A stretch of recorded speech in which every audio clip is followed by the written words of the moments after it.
Hello, I'm Bill LuMaye, and thank you for watching Community Matters. We hope you'll continue to watch as we discuss issues facing our community and provide you with the resources and information needed to find solutions.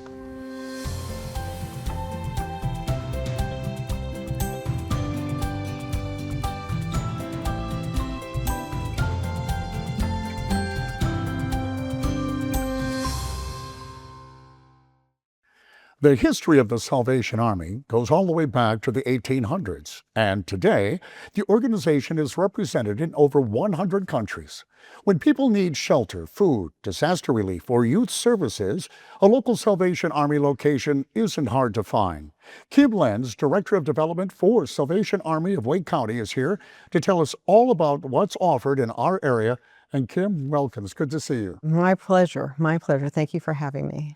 Well, I know you didn't start with the Salvation Army back in the 1800s, but looking over your shoulder, tell us about what the Salvation Army is today. It's changed a ton, hasn't it? Oh, it absolutely has. When it first came to Wake County, the Salvation Army was really providing services to prisoners.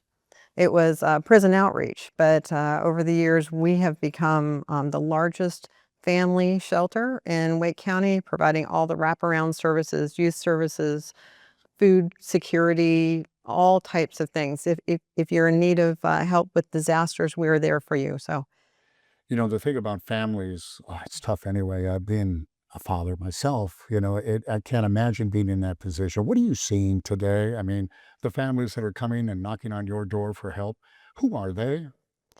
so every family comes with a very unique life story and set of circumstances. So we're seeing all types of things. People coming in from other areas, um, individuals that haven't been able to make their rent payment and lost their job, car broke down, all types of things that have just tipped them over the edge, and they need some service. How do you do it? How do you make this whole process work? Our residential shelter houses 82 individuals. Generally, it's in family suites, but we do have some congregate living spaces. Um, those individuals have come through coordinated case entry with Wake County. Um, the wait list for that program is somewhere in the area of 4 months right now. How I'm homeless now, Kim, Yes, and I still have to wait 4 months yes. for something. It is, and so for those families, what we do is we've opened a drop-in shelter, and this has been running for just over 2 years now, and the drop-in shelter takes an additional 70 people a night. They come in around 4:30 in the afternoon and register with us, and as they come through their doors, they know they're going to have dinner. They're going to get a cot, a safe place to sleep at night. They've got a place to shower, clean up. Their kids can sit down and do their homework, and then at breakfast time we have a bag that they can take out, and they have to leave the shelter at 7:30 in the morning. So there are, a lot of families that are experiencing homelessness that are waiting to get into the shelter, and this is a workaround that we felt was necessary. And you were saying earlier that this is at capacity as well. There's no guarantee that if you show up at the door that you're going to have a cot for them. That's true. The homeless population, especially families in Wake County, has just exploded. We are seeing more and more. Um, our shelter building cannot accommodate any more than 152 people a night, and that's what we were capped at. And most nights we are turning people away.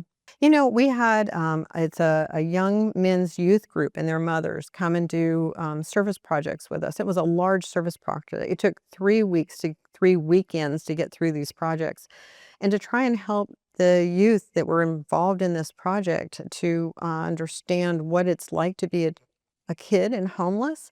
We had backpacks put out on the tables, and then we asked them the question, what do you think is in that backpack? This is a backpack that belongs to a child who is experiencing homelessness. And they related, the things that they expected: books, paper, pencils, things like that. Well, then we had them open the backpack, and what they found inside were things that child experiencing homelessness is needing to have with them, because there is no home. There's a crushed cup, so in case they need a drink, they can pull that cup out, uncrush it, and drink. There's a pair of socks. There are toothbrushes in there. There might be maybe a half a bag of crumpled Cheez-Its or something like that, something that they have stored away as a snack.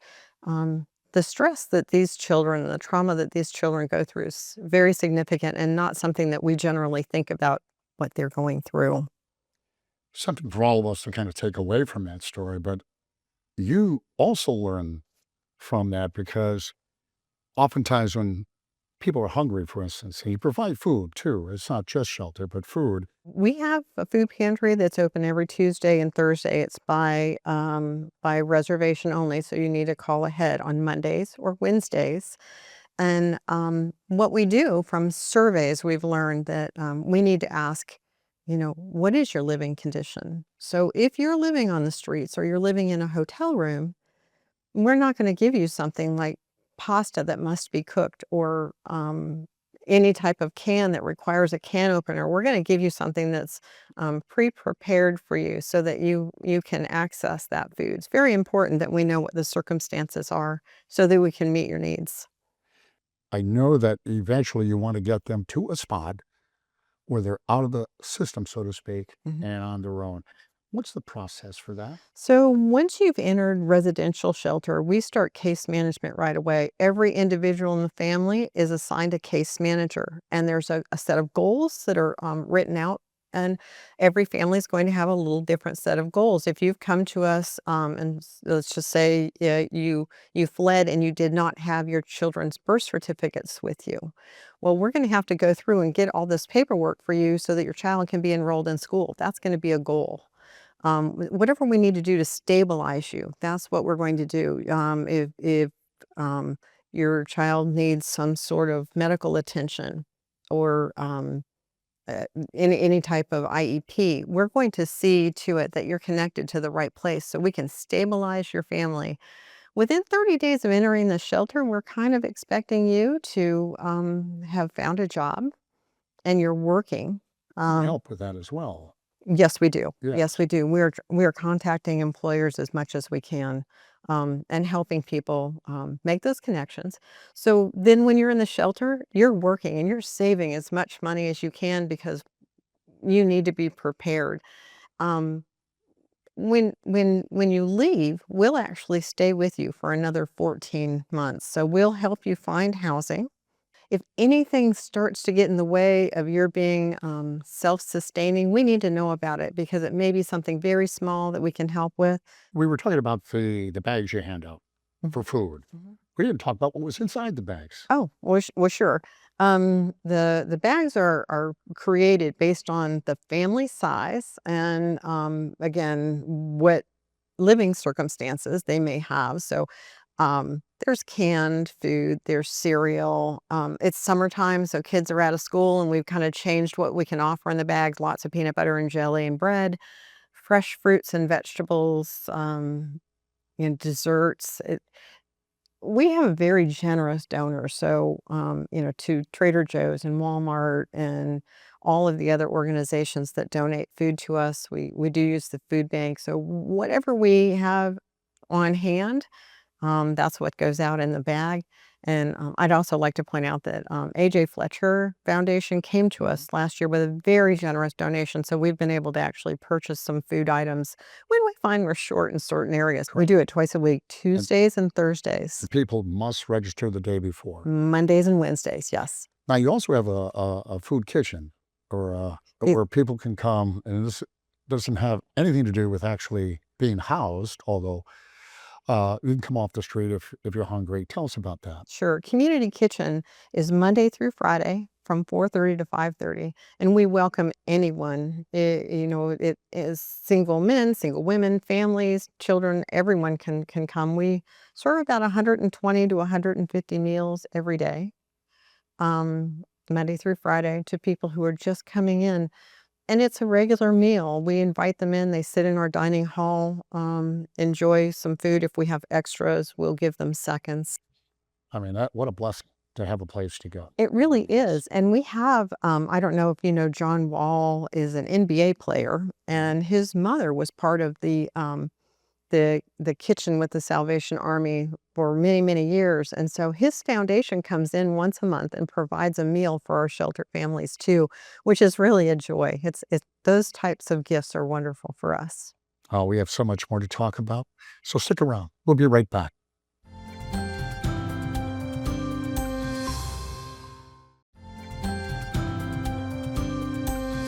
Welcome back. Today we're learning about the services and relief the Salvation Army of Wake County provides. Kim Lenz is back with us, and boy, we have so much to talk about. I mean, honestly, I don't know where to begin, but I guess maybe go to the kids again, because I'm always kind of pulled to that. I was in a generation, I came home and I had someone there. And when I had kids, that was the beginning of people having to work, and there was a struggle to find. And now we're definitely in that period where families have to find daycare, or these kids are going home, and we call them latchkey kids. So can we talk a little bit about those kids? And I mean, who are they, and do you do anything to help those kids? Because they're on their own. They are, and I think the national statistic was 1 in 5 children Yes. Are coming home to an empty house, and probably the other statistic that we should be pulling in here is that kids that are getting into trouble during the hours of 2 and 6 p.m. So that after school hour until parents or caregivers are coming home. So yeah, what are we doing? We focus a lot on our shelter children, and these parents are working. These kids are coming home because their parents are working. We focus on the shelter children whose parents are working. And so we've got a program that brings them to our year-round sports program. It's flag football, it's basketball, it's soccer, it's t-ball is darling. It's actually wonderful, but baseball. So all of these things happen in that time frame. We'll make sure that we've got transportation to take these kids from the shelter over to where we play sports at our core.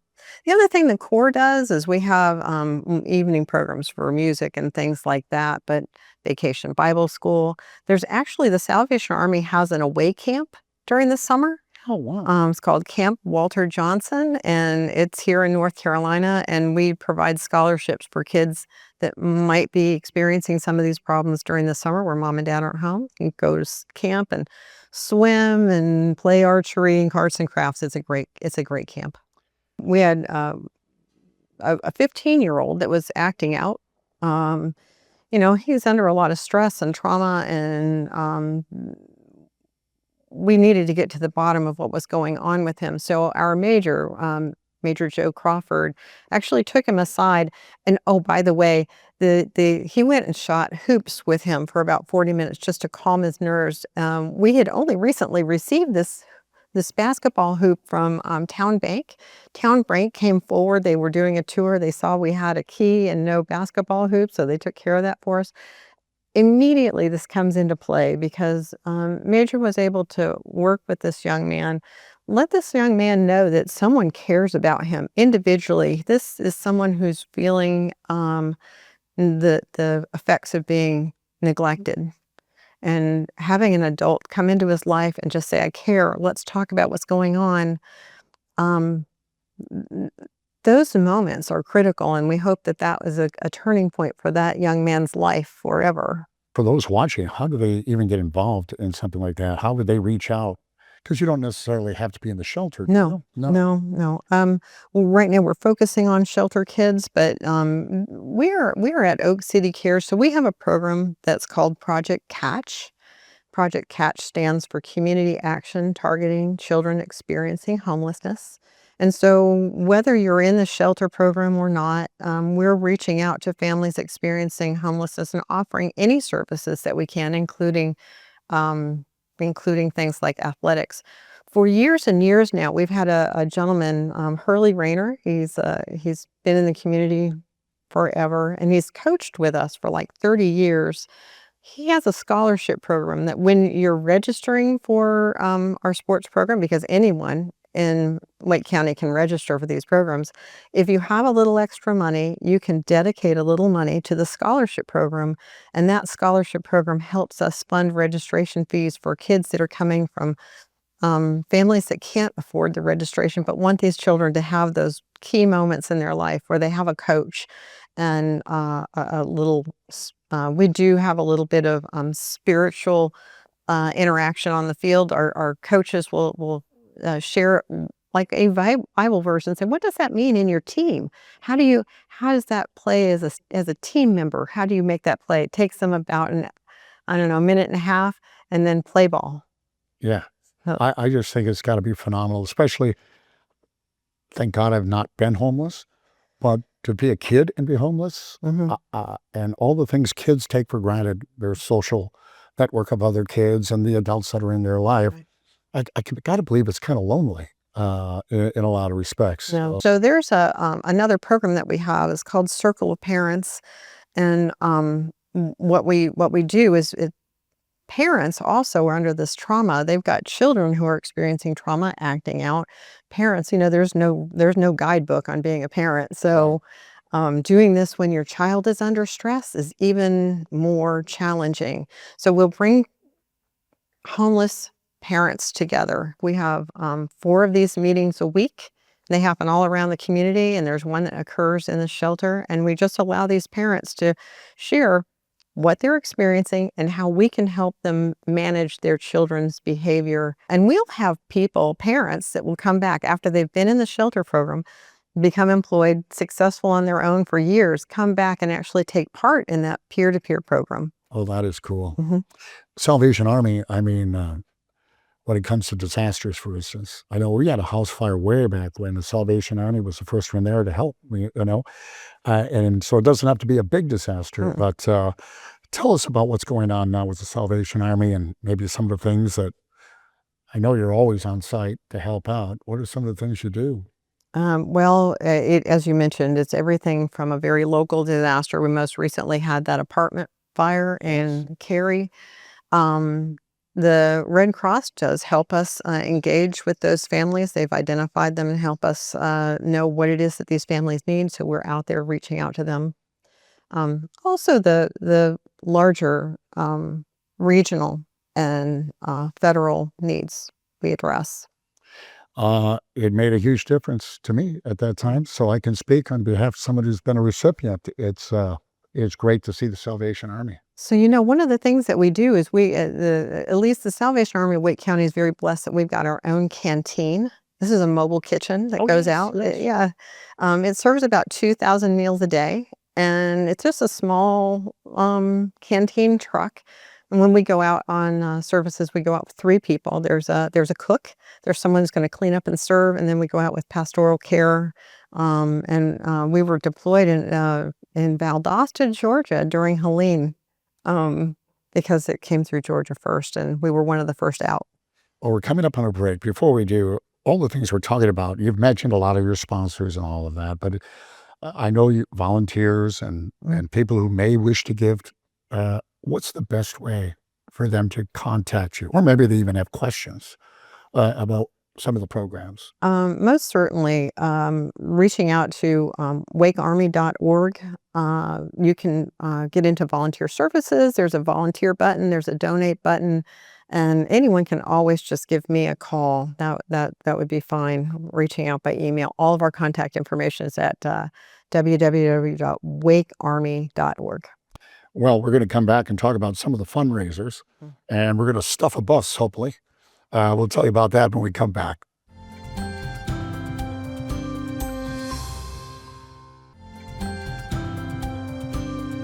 We're back with Kim Lenz to tell us more about the Salvation Army, including a big event to mark on your calendar. And Kim, I'm so glad that you were able to spend some time with us today.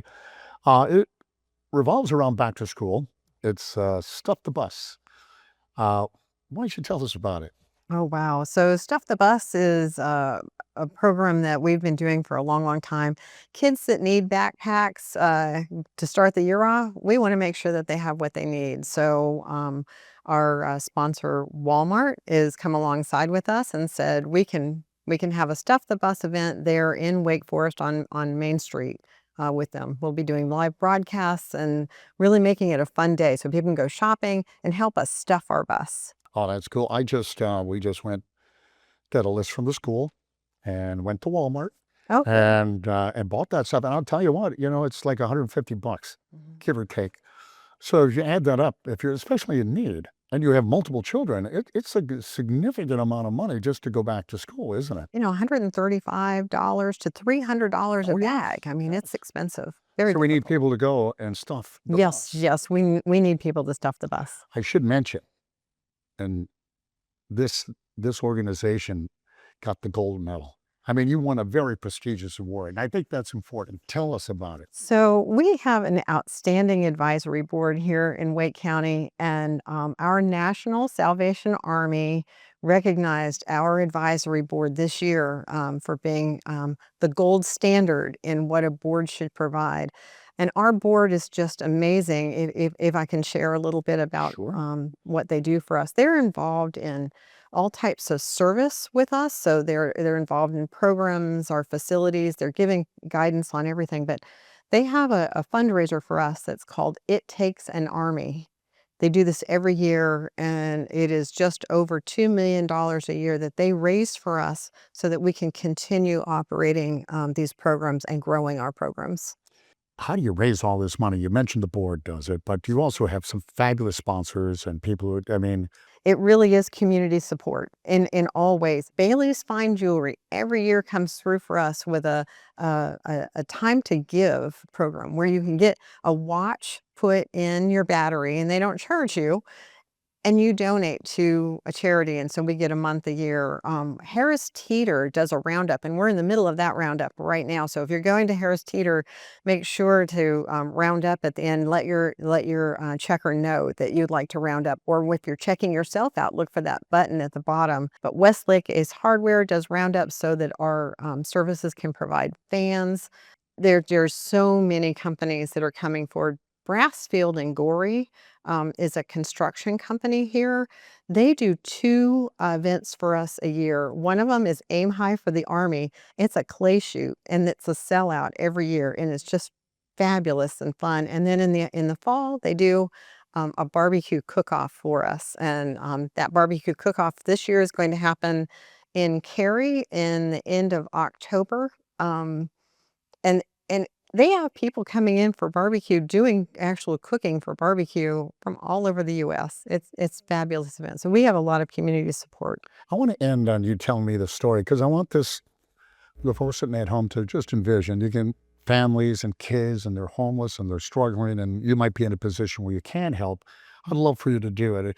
You were leaving work one day. What did you see? Yes. So it was a Friday afternoon, and there was a woman coming off the bus. We have a bus stop right in front of our building.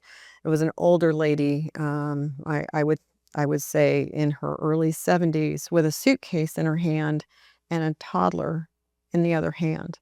And she was very anxious, and you can feel the stress from her. And she quickly asked me, "Am I in the right place? I need a place to stay."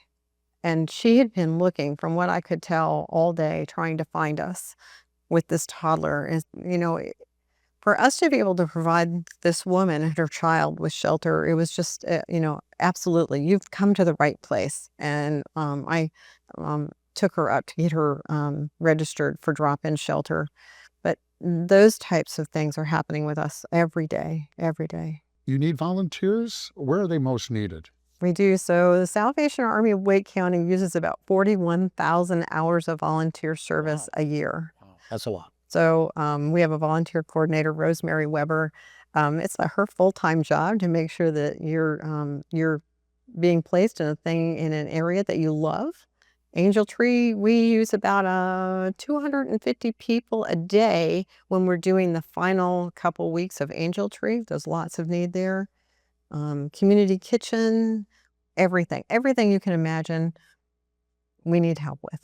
Kim, thank you so much for what you do. Thank Really you. appreciate your time It was today. wonderful. Thank you too for watching. We hope you've enjoyed today's show. If you have any questions or would like to know more, Visit our websites at RaleighCW.com and myRDCTV.com. I'm Bill LuMaye, and thank you for watching Community Matters, and we'll see you next week.